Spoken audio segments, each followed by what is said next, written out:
Kad tagad lielākais jaunais search engines ir tieši valodu moduļi, kur tur raksta rekomendācijas un dod trafiku. Un tas trafiks dubultojas ik pa mēnesi 2x, 2x, 2x, 2x. Nu, ķipa, cik cilvēki meklē, man tur vajag šito iesakmu produktu. Jā. Ķipa, šito es izmantoju, AI tur to SEO jauno. Ne.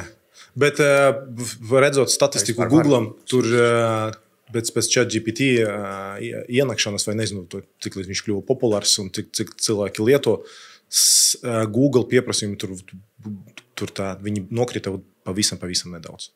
Joprojām ir lielāka daļa, tur lieto Google kā priekš search. Nu, tur, es nezinu, tur mans bērns, piemēram, viņš tur Google, tur ir kaut kas tas, nezinu, tā kā draugiem LV, ja, tas ir kaut kas tas, par ko ir tikai dzirdējis, ja, viņš pat nezinu, kas, nu, viņš to nelieto. Viņš, ja kaut ko vajag, viņš raksta uzreiz ChatGPT pataisa. Tā, es domāju, ka viņš šeit cilvēki meklēs, rakstīs, un šis ir jaunais veids trafika. Bet tur nav linki joprojām, ja? Nu, nē, ir, es tikai nezinu, varbūt tieši tavā nozarē nav, bet, piemēram, ja prasa tur, what is my best bro for women's at this age, viņš links dod. Okay. Jā, tur reāli nāk trafiks. Tāpēc saka, tas tā kā jauns tāds pakalpojumu veids, kas tagad rodās.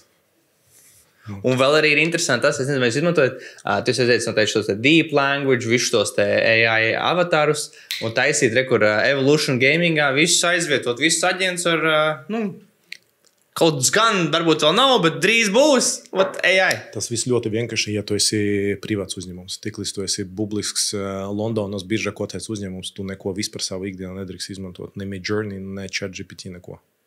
Nu, jums ir tāda likumlisks. Nu, tad ir iekšē policy, un es nevaru paņemt un lapā izvietot, nezinu, tur Real Madrid logotipu. Tu neesi domājis uzsācot savu azartspēļu biznesu?